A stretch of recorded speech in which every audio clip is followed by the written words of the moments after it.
पलवल केंद्रीय ट्रेड यूनियनों के आह्वान पर गुर्जर धर्मशाला पर 2 दिनों का महापंडाव लगाया गया, जिसमें सभी ट्रेड यूनियनों के कर्मचारियों ने भाग लिया।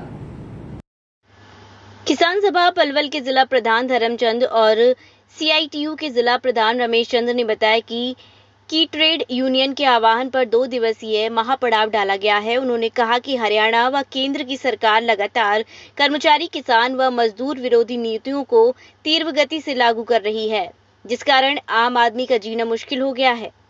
लगातार अर्थव्यवस्था नीचे जा रही है, फिर भी देश के कुछ बड़े पूंजीपतियों का मुनाफा लगातार बढ़ रहा है। राज्य व केंद्र सरकार से पुरजोर मांग है कि जल्द ही कच्चे कर्मचारियों को पक्का किया जाए, पुरानी पेंशन बहाल की जाए, सरकारी विभागों का विस्तार किया जाए, कौशल रोजगार निगम भंग की जाए और विभागों का निजीकरण बंद हो। देखिए, आज का जो कार्यक्रम है वो केवल आशा वर्कर्स का नहीं है। आज जितनी भी देश के अंदर सेंट्रल ट्रेड यूनियन है, CITU, HMS, AITUC, INTUC, UCC, BMS को छोड़कर जितनी भी ट्रेड यूनियन है, सभी के आह्वान पर, कर्मचारी संगठनों के आह्वान पर, किसान संगठनों के आह्वान पर पूरे देश के अंदर राष्ट्रीय स्तर पर सभी जिला हेडक्वार्टर्स के ऊपर 24 घंटे का महापड़ाव का आह्वान है। और ये आह्वान जो हमारे केंद्र की सरकार लंबे समय से जो जन विरोधी नीतियां लागू कर रही है, जब से भाजपा केंद्र के अंदर आई है, जितने भी पब्लिक सेक्टर है देश के अंदर उनको अडानी अंबानी के हवाले किया जा रहा है। जो किसान विरोधी नीतियां भी सरकार लागू कर रही है, मजदूर विरोधी नीतियां भी सरकार लागू कर रही है। जितने भी मतलब हमारे श्रम कानून थे वो बदलकर 4 लेबर कोड बना दिए। ये जो परियोजना कर्मियां लंबे समय से मतलब जो काम कर रही हैं और कोरोना काल में विशेष तौर पर इनका बहुत बड़ा योगदान रहा, सभी की अनदेखी हमारी केंद्र सरकार कर रही है। तो इस सरकार की जो जन विरोधी, किसान विरोधी, मजदूर विरोधी, कर्मचारी विरोधी नीतियां, उनके खिलाफ आज पूरे देश में हर एक जिला हेडक्वार्टर पर इस प्रकार के धरने प्रदर्शन का आयोजन है, जो 24 घंटे का कार्यक्रम है वो चलेगा। 24 घंटे का आप बता रहे हो, अगर उसके बाद भी सरकार आपकी मांग की तरफ कोई ध्यान नहीं देती है तो आगे क्या रुकेगा? वो जो हमारे सेंटर के मतलब नेता जो भी फैसला लेंगे आगे भविष्य में, ये जो 2023 का वर्ष है ये आंदोलन का वर्ष रहेगा, क्योंकि चुनाव नजदीक में है और सरकार असली मुद्दों से ध्यान भटकाने के लिए आज जो बहुत घिनौना खेल खेल रही है, जो सांप्रदायिक विभाजन किया जा रहा है जनता के अंदर, मतलब जो और असली मुद्दों से ध्यान भटकाने के लिए जनता को जाति धर्म के नाम पर लड़वाया जा रहा है, ये बहुत ही घातक है। विशेष तौर पर जो हमारी एकता है, चाहे वो कर्मचारियों की एकता है, मजदूरों की एकता है, किसानों की एकता है, उसको तोड़ता है। इसलिए आज मतलब जो जागरूक हो चुके हैं संगठन, और वो मतलब सरकार को उसमें कामयाब नहीं होने देंगे और अपनी जो मांग है उनके लिए आर पार की लड़ाई लड़ी जाएगी। प्रमुख मांग ये है कि ये जो पब्लिक सेक्टर है, विशेष तौर पर जो नवरत्न कंपनियां हैं, चाहे वो रेल है, तेल है, भेल है, सेल है, हवाई जहाज है, बैंक है, बीमा है, सभी को सरकार अंबानी अडानी के हवाले करी है। उन पर तुरंत रोक लगाई जाए। जो कृषि के अंदर संकट बढ़ रहा है, स्वामीनाथन आयोग की रिपोर्ट मतलब आज तक लागू नहीं की, कर्जा माफी नहीं की सरकार ने, मतलब वो लागू किया जाए। जो कच्चे कर्मचारी हैं उनको पक्का किया जाए, NPS स्कीम लागू की जाए। मतलब जो परियोजना कर्मी जो दिन रात काम करती हैं उनके ऊपर नाजायज प्रेशर डाला जा रहा है, काम का मतलब ऑनलाइन काम दिया जा रहा है, बहुत काम बढ़ाया। वेतनमान कुछ नहीं है, अभी सरकार ही कह रही है कि 9,000 रुपये वेतन दे रहा है। आज की महंगाई में 9,000 रुपये क्या होता है? तो ये सारी मांगे हैं। और अब क्योंकि जैसे जैसे मतलब जो है माहौल गर्म होगा, राजनीतिक माहौल भी गर्म होगा, तो ट्रेड यूनियन का आंदोलन भी शुरू में आगे बढ़ेंगे। क्या लगता है कर्मचारी आगे सरकार को चुनाव में भी घेरने का काम? बिल्कुल निश्चित तौर पर जब सरकार हमारी सुनवाई नहीं करेगी तो हम भाजपा को हराने का काम भी करेंगे ना, ये फैसले भी लेने पड़ सकते हैं। पिछले लंबे समय से आपकी मांगे चली आ रही हैं, 2 बार सरकार को।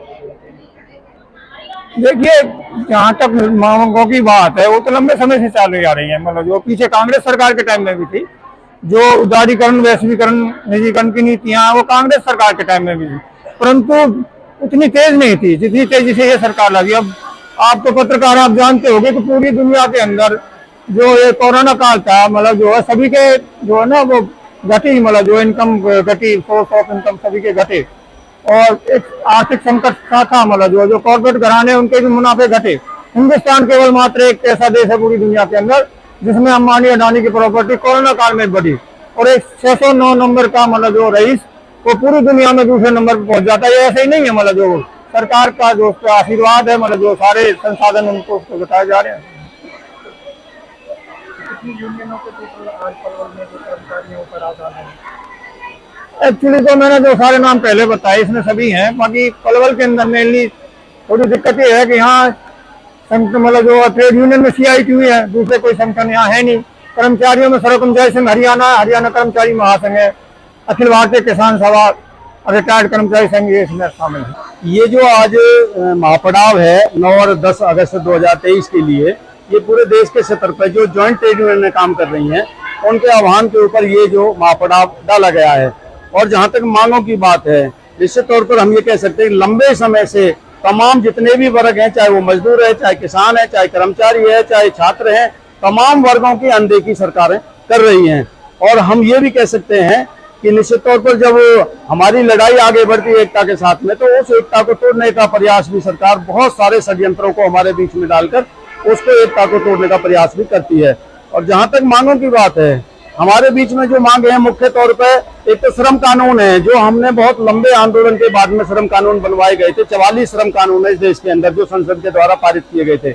इस सरकार ने उस 44 श्रम कानूनों को निरस्त करके 4 लेबर कोड उसमें परिवर्तित कर देते हैं। और वो जो 4 लेबर कोड हैं वो पूंजीपतियों के हित में बनाए गए हैं, उनका कोई मजदूरों से कोई लेना देना नहीं है। जहां तक कर्मचारियों की बात है, पुरानी पेंशन बहाली की मांग को लेकर लगातार कर्मचारी आंदोलन के ऊपर हैं। किसानों की बात है, न्यूनतम समर्थन मूल्य का ये जो मांग है वो लगातार इनके बीच में चल रही है। ये जो प्रोजेक्ट की जो महिलाएं काम कर रही हैं, देखो आप इनसे पूछ के देखेंगे, सरकार खुद कह रही है, अभी आपके बीच में भी एक बात रखी है कि मात्र 9,000 और 9600 के बीच में ये तमाम जितने भी प्रोजेक्ट में काम करती है, उनको जो मानदेय है वो लगभग 9,000 साढ़े 9,000 के बीच में एवरेज पड़ती है।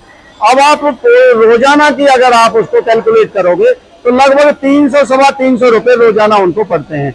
एक महिला जो सुबह से लेकर शाम तक सारे काम करती है और उसको 320 रुपए या 300 रुपए देकर ये कह दिया जाए कि आप पूरे परिवार का पालन पोषण 300 रुपए में कर दें।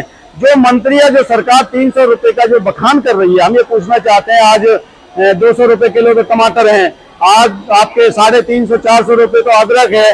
तो ये जो तमाम तरह की जो महंगाई है, चाहे दाल की बात हो, चीनी की बात हो, चाय की बात हो, आपकी सब्जी की बात हो, कपड़े की बात हो, तमाम जो महंगाई की बातें हैं उन पर सरकार कोई ध्यान नहीं दे रही है। और हम सबसे बड़ी जो हम ये कहना चाहते हैं कि जो बुनियादी जो सवाल है जनता के, चाहे वो रोजगार को लेकर है और चाहे वो महंगाई को लेकर है, इस सवाल के ऊपर सरकार का कोई भी प्रतिनिधि बात करने को तैयार नहीं है। जबकि सबसे मेन जो मुख्य जो मुद्दा है जनता का आज रोजगार और महंगाई है। ना रोजगार की चर्चा है, रोजगार की स्थिति हरियाणा की तो कम से कम ये है कि पूरे देश के अंदर टॉप के ऊपर है महंगाई के ऊपर, और महंगाई आपके सामने की जिस तरह से महंगाई लगातार बढ़ रही है।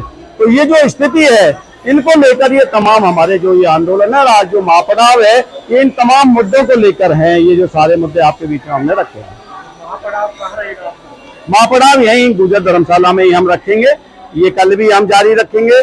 तो उसके बाद में फिर ज्वाइंट ट्रेड यूनियन अपनी मीटिंग करके जो भी आगे का कोई फैसला करेंगे। निश्चित तौर पर हम आपके बीच में आपके माध्यम से ये कहना चाहते हैं कि 2023 जो है वो आंदोलन का साल रहेगा। 2024 में चुनाव है, सरकार को वोट चाहिए और हमें अपनी मांग और मुद्दों की बातें हैं, और हम निश्चित तौर पर सरकार के ऊपर ये दबाव डालने का पूरा प्रयास हमारा रहेगा।